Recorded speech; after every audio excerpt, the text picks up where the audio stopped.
आप लोगों ने मेरे फ्रैक्चर का वक्त देखा, लेकिन उस वक्त एक और चीज भी फ्रैक्चर हो रही थी, मेरे हेयर की हेल्थ। स्ट्रेस, दर्द और मेडिकेशन, इन सब ने मिलकर मेरे स्कैल्प और हेयर की हेल्थ को बहुत इफेक्ट किया था। और ये सिर्फ मेरा ही नहीं, बल्कि हर किसी का प्रॉब्लम हो सकता है, स्पेशली उनका जिनका इम्यून सिस्टम या स्ट्रेस लेवल ऊपर नीचे हो। आज मैं आपको वही रेमेडी बताने जा रही हूँ जिसने मुझ पे 100% रिजल्ट दिए हैं।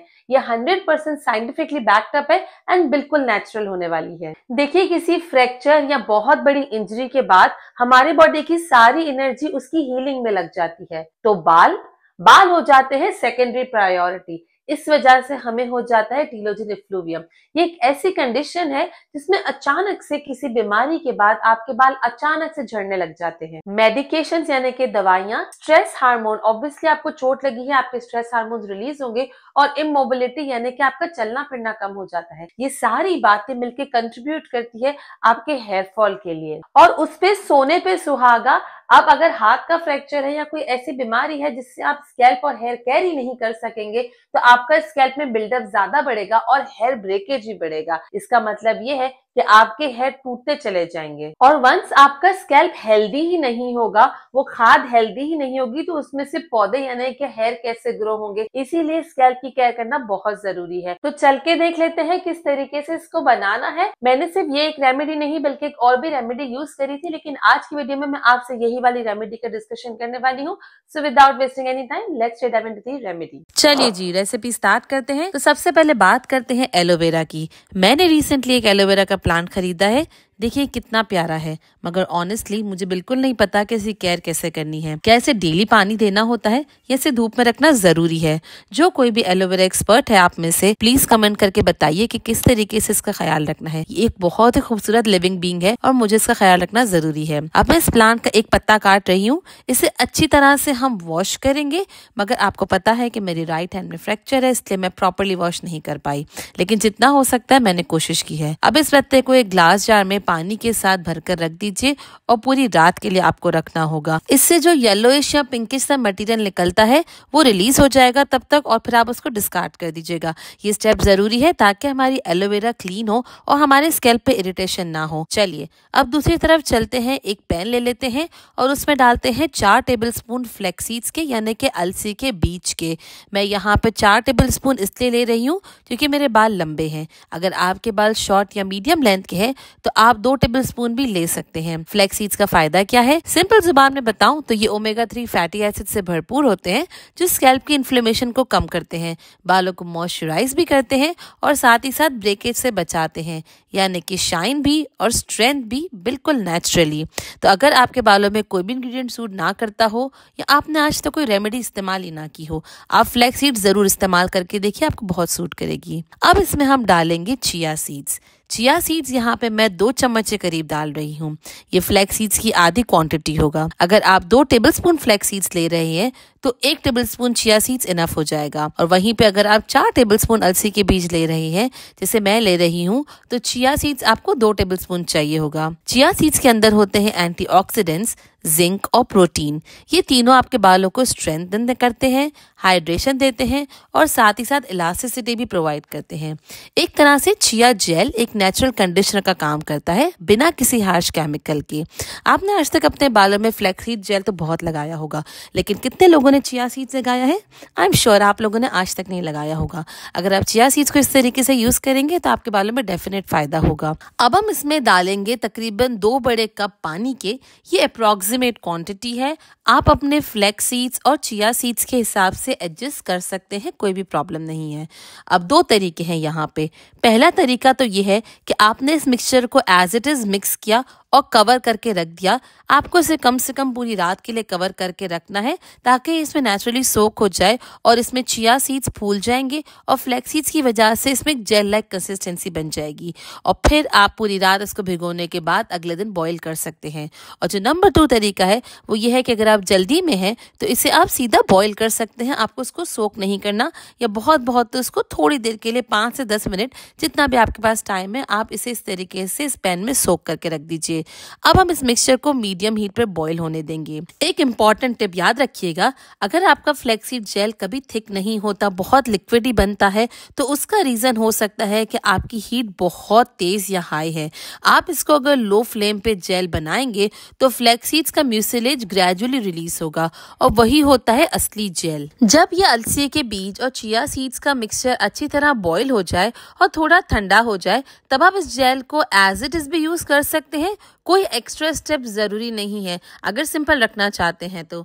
आप अगर ये जेल हफ्ते में 2 से 3 दफा अपने स्कैल्प और बालों पे अप्लाई कर सकते हैं तो बहुत बढ़िया। स्कैल्प मसाज के लिए भी बहुत बेहतरीन है और एक लीव इन जेल की तरह भी ये काम कर सकता है, स्पेशली जब आपके बाल ड्राई हो और उनमें फ्रिज हो। अब सवाल उठता है कि क्या ये हर हेयर पोरोसिटी वाले बाल के लिए ठीक है कि नहीं, तो जवाब है हाँ। फ्लैक्स सीड्स और चिया सीड जेल लो, मीडियम और हाई पोरोसिटी तीनों तरह के बालों के लिए बेहतरीन है, बल्कि आई वुड से बहुत सूटेबल है। लो पोरोसिटी बालों में ये लाइट मॉइस्चर प्रोवाइड करता है बिना चिपचिपन के, और हाई पोरोसिटी बालों के लिए ये मॉइस्चर को लॉक करने में हेल्प करता है। अब दूसरी तरफ चलिए, ये देखिए एलोवेरा लीफ जो रात भर हमने पानी में सोक करके रखा था, इसके पानी में एक पिंकिश सा टिंच आ गया है, यानी कि इसका पानी येलो हो जाता है। आप स्क्रीन पे देख सकते होंगे, ये एक पुरानी क्लिप है जिसमें मेरा एलोवेरा का जो पानी है बिल्कुल येलोइश या गोल्डनिश हो गया था, जबकि अगर आप ये वाला देखें तो ये पिंक हो गया है। अब इसकी वजह क्या हो सकती है? वजह ये हो सकती है कि ये प्लांट या ये पत्ता स्ट्रेस में हो, या टेम्परेचर वेरिएशन की वजह से भी उसके एंथ्रोक्विनोन्स रिएक्ट कर गए हों। इसका मतलब ये है कि ये जो प्लांट था ये स्ट्रेस में था, या हमने टेम्परेचर का सही ख्याल नहीं रखा। वैसे बात बताऊं, ये हार्मलेस होता है, इसका कोई नुकसान नहीं होता, मगर सोकिंग इसलिए ज़रूरी है ताकि ये सब रेजिड्यू अच्छे से इसमें से निकल जाए। अब जब ये लीफ सोक हो चुका है तो देखिए कितना क्लीन लग रहा है। ये पत्ते का जो अंदर वाला हिस्सा है ये भी बिल्कुल क्लीन होगा। अगर ये येलोइश नजर आता है, इसका मतलब है कि ये प्रॉपरली क्लीन नहीं हुआ है। अब इसमें से निकालने के बाद आप चाहें तो इसे एक आध दफा और वॉश कर सकते हैं और फिर आपको इसको फर्दर काटना होगा। अब हम इसकी दोनों साइड्स कट कर देंगे। मुझे पता है कि आइडियली सिर्फ थिन साइड्स कट करनी चाहिए ताकि ये एलोवेरा का पत्ता और इसका जेल वेस्ट ना हो, लेकिन फ्रैक्चर्ड आर्म के साथ जितना हो पा रहा है उतना ही मैनेज कर रही हूँ, तो होपफुली आपको इसमें एतराज नहीं होगा। अब इस पत्ते को आपको सेंटर से कट करना है, देखिए इस तरीके से, और फिर स्पून की मदद से जेल को निकाल लेना है। मैं इस वक्त इतना जेल निकाल रही हूँ, इतनी क्वांटिटी मेरे बालों के लिए सफिशिएंट होगी। आप देखेंगे कि जो एलोवेरा है ये अच्छे से गट्ठे फॉर्म में होता है, यानी कि सॉलिड फॉर्म्स में। इसको सही करने के लिए हम इसे थोड़ा सा ग्राइंड कर लेंगे। अगर आपके पास छोटा ग्राइंडर या छोटा चॉपर है तो आप आराम से इसको अच्छे से फॉर्म में कन्वर्ट कर सकते हैं। एलोवेरा के फायदे बालों के लिए शायद मुझे बताने की जरूरत नहीं है, लेकिन अगर मैं 2-3 ही फायदे गिनवा दूं जो कि बहुत इंपॉर्टेंट है, तो वो ये है कि एलोवेरा एक नेचुरल कंडीशनर है बालों के लिए। इसमें होता है प्रोटियोलाइटिक एंजाइम्स जो कि डेड स्किन सेल्स को ब्रेक डाउन करता है और आपके स्कैल्प को क्लीन करता है। ये इचीनेस, डैंड्रफ और प्रोडक्ट बिल्डअप को भी रिड्यूस करता है। और सबसे इंपॉर्टेंट बात, एलोवेरा स्कैल्प को हाइड्रेट करता है विदाउट मेकिंग इट ग्रीजी, जो कि स्पेशली टीलोजन एफ्लूवियम जैसे हेयर फॉल कंडीशंस में सूदिंग इफेक्ट देता है। इन शॉर्ट कहने का मकसद ये है कि अगर आपके बालों में सडन हेयर फॉल हो रहा है, या तो कोई जगह चेंज की हो, कोई रीसेंट स्ट्रेस हुआ हो, कोई रीसेंट वायरल इन्फेक्शन या बुखार हुआ हो, कोई भी ऐसी कंडीशन, उससे अगर आपके बाल झड़ रहे हैं, आप एलोवेरा को यूज करना शुरू कीजिए। अगर आपके बालों में गंदगी ज्यादा जम जाती है, एलोवेरा यूज कीजिए। अगर आपके बालों में चिपचिपाहट रहती है, अगर आपके बाल बहुत ड्राई रहते हैं, तो भी आप एलोवेरा यूज कीजिए। यह आपके बालों के बैलेंस करेगा और इचिंग को शूमंत कर देगा। चलिए अब वापस चलते हैं अपने फ्लैक्स सीड्स और चिया सीड्स के जेल की तरफ। देखिए इस वक्त इसकी कंसिस्टेंसी कैसी हो गई है। आप हाथ से इस तरीके से देख सकते हैं, बिल्कुल स्टिकी हो जाएगी, बिल्कुल थिक जेली जैसी। यहाँ वो स्टेज है जब आपको स्टोव को बंद कर देना है, बिल्कुल इसी कंसिस्टेंसी पे।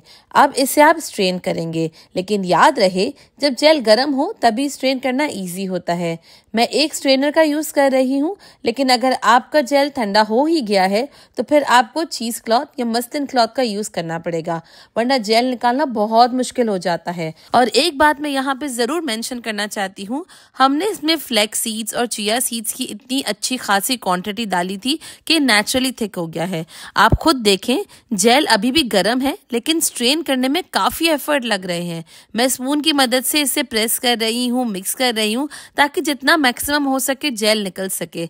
ये प्रोसेस थोड़ा सा मेसी हो सकता है लेकिन बिलीव मी, ये जेल बालों के लिए एक ट्रेजर है, बिल्कुल नेचुरल, प्रिजर्वेटिव फ्री और फुल ऑफ नरिशमेंट। चलिए तो अब फ्लैक्स सीड्स और चिया जेल को साइड पर रख देते हैं ताकि ये रूम टेम्परेचर पर ठंडा हो जाए। आपको भी इसे फ्रिज में नहीं रखना, सिर्फ इसको रूम टेम्परेचर में ही साइड पर रख दीजिए ताकि ये आराम से ठंडा होकर रूम टेम्परेचर पे आ जाए। डायरेक्ट स्कैल्प पे गर्म जेल नहीं लगाना चाहिए, स्पेशली अगर आपका स्कैल्प सेंसिटिव है या आप टीलोजन इफ्लूवियम जैसे हेयर फॉल के फेज से गुजर रहे हैं। जब तक जेल ठंडा हो रहा है चलते हैं और बनाते हैं एक इसका थर्ड स्टेप, यानी हमारा नरिशिंग ऑयल ब्लेंड। एक क्लीन बोल ले लीजिए और उसमें डालें 1 टेबलस्पून के करीब कोकोनट ऑयल। अगर आपका कोकोनट ऑयल जम गया है या सॉलिड फॉर्म में है तो इसे हल्का सा गर्म कर मेल्ट कर लें, लेकिन ज्यादा गर्म ना कीजिए। गर्म करने के लिए डबल बॉयलर का यूज कीजिए, ना कि माइक्रोवेव का, या इसे गर्म पानी में थोड़ी देर के लिए रख दीजिए। कोकोनट ऑयल के फायदे बालों के लिए क्या है किसी को पता है? तो सबसे पहली बात, ये ऑयल में लॉरिक एसिड से भरपूर होता है जो बालों के शेफ तक जाकर डीपली पेनिट्रेट करता है। ये प्रोटीन लॉस को प्रिवेंट करता है और बालों को बहुत सॉफ्ट, शाइनी और मैनेजेबल बनाता है। गिवन द फैक्ट मेरे बाल खुद है तो लो पोरोसिटी के, लेकिन अब चूंकि मेरे बालों में रिसेंटली हेयर फॉल स्टार्ट हो गया है और रिसेंटली हेयर बहुत ड्राई और डल हो रहे हैं, इसलिए मैंने यहाँ पे कोकोनट ऑयल का ही इंतखाब किया है। ये प्रोटीन लॉस को प्रिवेंट करता है और बालों को सॉफ्ट, शाइनी और मैनेजेबल बनाता है। अगर आपके बाल फ्रीक्वेंटली ड्राई हो जाते हैं या एंड्स टूट रहे हैं तो कोकोनट ऑयल एक मस्ट हैव प्रोटीन का इंग्रेडिएंट हो सकता है। ये आपको सूट नहीं करता तो आप सब्स्टिट्यूट कर सकते हैं। जिन लोगों को डैंड्रफ है या स्कैल्प के इन्फ्लेमेशन है उनके लिए नीम का ऑयल या tea tree carrier based oil हो सकता है। जिनके बाल बहुत ज्यादा ड्राई है या केमिकली ट्रीटेड है उनके लिए आर्गन ऑयल या ऑलिव ऑयल बेहतरीन सब्स्टिट्यूट है। हेयर थिनिंग और रीग्रोथ की टेंशन है तो कैस्टर ऑयल को यूज करें, ये बालों को थिकन करने में हेल्प करता है। अब इसमें डालें कुछ ड्रॉप्स रोजमेरी एसेंशियल ऑयल के। मैं यूजुअली 5 से 7 ड्रॉप्स डाल देती हूँ या तकरीबन 1 से 2 ml भी इनफ रहता है इतनी क्वांटिटी में। ये एक ऐसा ऑयल है जो कि साइंटिफिकली प्रूवन है, हेयर ग्रोथ प्रमोट करता है, साथ ही साथ ये ब्लड सर्कुलेशन को स्कैल्प में इंप्रूव करता है और डोर्मेंट फॉलिकल्स को एक्टिवेट करता है। अब इस ऑयल ब्लेंड में हम डालेंगे विटामिन ई के कैप्सूल्स। मैं यहाँ 4 कैप्सूल्स ऐड कर रही हूँ क्योंकि मेरे बालों को इस वक्त एक्स्ट्रा नरिशमेंट और सपोर्ट की जरूरत है। विटामिन ई एक स्ट्रॉन्ग एंटीऑक्सीडेंट है, ये बालों को प्रीमेच्योर एजिंग से रोकता है, स्प्लिट एंड्स को भी खत्म करता है और बालों को स्मूथ और स्ट्रॉन्ग बनाता है। ये सब इंग्रेडिएंट्स को अच्छी तरह से आप मिक्स कर लीजिए और अब हम चलेंगे अपने नेक्स्ट स्टेप पे जो कि बहुत इंपॉर्टेंट होने वाला है। अब देखिए, ये फ्लैक्स सीड्स और चिया सीड का जो हमने जेल बनाया था ये ठंडा हो चुका है। अगर आप देखें तो इसमें थोड़े थोड़े से अलसी के बीज रह गए हैं स्ट्रेन होने के बाद भी, तो टेंशन लेने की बिल्कुल जरूरत नहीं है। इसको आप एज इट इज छोड़ दीजिए, ये नेचुरल है और आप चाहें तो चीज क्लॉथ से दोबारा भी फिल्टर कर सकते हैं, लेकिन अगर हल्की सी रेजिड्यू रह भी जाती है तो इस स्कैल्प पे जाके कोई डैमेज नहीं करने वाली। अब जरा इसकी टेक्सचर और थिकनेस देखिए, बिल्कुल जेली जैसा स्मूथ और थिक कंसिस्टेंसी बन गई है। यही कंसिस्टेंसी हमें चाहिए होती है जो आपके बालों के लिए बेस्ट होती है, ना ज्यादा रनी ना ज्यादा सॉलिड। ये जेल आपके हेयर शेफ्ट्स की कोटिंग और नरिशमेंट दोनों काम करता है। अब इसमें डालते हैं वो एलोवेरा जेल जो हमने पहले एक्सट्रैक्ट करके रखा था। स्पून से अच्छी तरह डाल लें और फिर जेंटली मिक्स कर लें। एलोवेरा थोड़ा सा स्लाइमी होता है लेकिन फ्लैक्स सीड जेल के साथ मिक्स हो जाएगा। अब अगला स्टेप, अब डालते हैं वो ऑयल ब्लेंड जिसमें हमने coconut oil, rosemary essential oil और विटामिन ई के कैप्सूल्स डाले थे। आप देख सकते हैं कि इनिशियली जब ऑयल ऐड करते हैं तो जेल अलग दिख रहा होता है, एलोवेरा अलग और ऑयल सरफेस पे फ्लोट कर रहा होता है, लेकिन कोई मसला नहीं है। इसे अब हम ब्लेंड करेंगे। ब्लेंडर में अच्छे से डालिए और ब्लेंड कर लीजिए, या इस तरीके से अगर कोई चॉपर है तो you can use it too. Hand blender या मिक्सर दोनों चल सकते हैं। ब्लेंड करने का फायदा ये होता है कि सब इंग्रेडिएंट्स एक स्मूथ क्रीमी कंसिस्टेंसी में आ जाते हैं और एक प्रॉपर प्रोफेशनल जैसी हेयर रेमेडी रेडी हो जाती है। इसका टेक्सचर आप खुद देख सकते हैं, देख के समझ जाइए कितना सॉफ्ट, जेली लाइक और बिल्कुल सैलून ग्रेड नेचुरल ट्रीटमेंट जैसा बन के रेडी हुआ है। जितना इंपॉर्टेंट इसको बनाना है उससे कहीं ज्यादा इंपॉर्टेंट इसको लगाने की टेक्निक है, तो वो चल के देखते हैं। तो अब इसके एप्लीकेशन की अगर हम बात करें तो इसके एप्लीकेशन वैसे तो बहुत आसान है, थोड़े से स्टेप्स इसमें हम चेंज करेंगे। देखिए, हमारे बाल ऑलरेडी बहुत ड्राई और डैमेज हो चुके होते हैं, स्पेशली मेरे तो बहुत ड्राई और डैमेज हो गए थे। तो उसके लिए आप क्या करेंगे, 2 ऑप्शंस यहाँ पे आपके पास है। ऑप्शन नंबर 1, पहले अपने बालों को हल्का सा गीला कर लीजिए। गीला करने के लिए आप सादे पानी का भी इस्तेमाल कर सकते हैं या किसी भी टोनर जैसे कि रोजमेरी वाटर का यूज कर ले तो ज्यादा बेटर रहेगा। आप चाहें तो इसे सूखे बालों में भी लगा सकते हैं, कोई भी इश्यू नहीं है। अब चूंकि मेरा स्कैल्प ऑलरेडी बिल्डअप हो चुका था, मैंने अपने बालों को वॉश बहुत टाइम पहले किया था। देन अगेन जो लोग मुझे यहीं से देख रहे हैं उनको बता दूं, वो इस वजह से क्योंकि मेरे हाथ का फ्रैक्चर है and I can not wash my hair every second day. तो इसी वजह से मैंने हेयर वॉश नहीं किया था। मेरा स्कैल्प ऑलरेडी बहुत स्टिकी था, तो मैंने इसमें ये डायरेक्टली लगाया है। इसको लगाने की टेक्निक ये है कि अपने बालों को पहले आप अच्छे से कोम करेंगे। आप देख सकते हैं कि कितना हेयर फॉल मुझे हुआ था, इसी वजह से क्योंकि ये टीलोजन एफ्लुवियम है। अब यहाँ पे आपको अपने बालों को सेक्शंस में डिवाइड करना है। पहले अपने स्कैल्प से शुरू करना है और फिर हेयर लाइन पे जाना है। अच्छे से इस पूरे से सॉल्यूशन को आपको अपने स्कैल्प पे लगाना है। आप चाहें तो इसको लगाने के बाद सर्कुलर मोशन में मसाज भी कर सकते हैं, इससे कोई भी नुकसान नहीं है। स्कैल्प पे अच्छे से अप्लाई करने के बाद आप उस एरिया में जहां पे आपको ज्यादा कंसर्न है, जैसे मेरे ये वाले एरिया ज्यादा इफेक्ट हो जाते हैं जब मुझे किसी भी किस्म की एक्टिव हेयर फॉल होता है, तो यहाँ पे हमें उसको 2 से 3 लेयर दोबारा से लगाते रहनी है।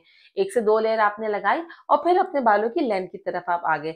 लेंथ भी लगाना बहुत जरूरी है ताकि आपके बालों में एक अच्छी सी शाइन आ जाए।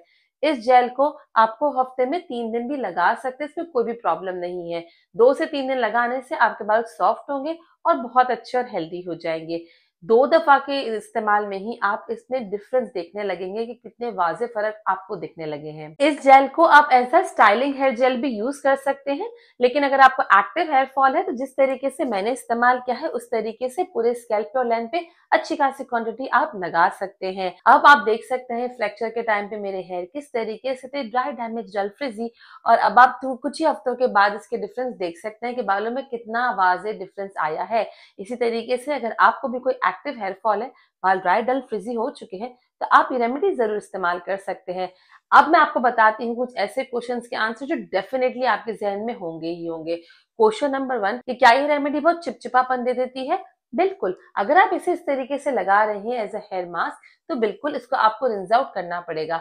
लेकिन अगर आप इसको as a styling hair gel use कर रहे हैं, ये बिल्कुल भी चिपचिपा नहीं होता, ये बिल्कुल न्यूट्रलाइज होता है। और आप इसको as a hair styling gel लगाइए और जिस दिन आपका हेयर वॉश है सिर्फ उसी दिन आपको हेयर वॉश करना होगा। क्या ये हर स्कैल्प टाइप के लिए है? तो जी हाँ, बिल्कुल। इसे हर स्कैल्प टाइप वाला लगा सकता है।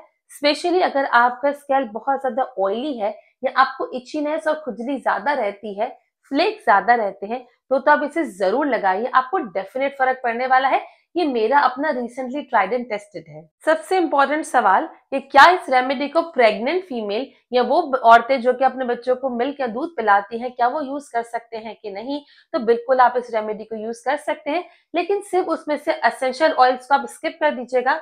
बाकी सारी चीजें प्रेगनेंसी और लैक्टेशन सेफ है। और अब सबसे इंपॉर्टेंट क्वेश्चन जो कि मुझे कमेंट में जरूर आएगा ही आएगा बताने के बावजूद भी, कि इसे हम कितने दिन तक स्टोर कर सकते हैं और इसे क्या फ्रिज में स्टोर करना है या रूम टेम्परेचर पे?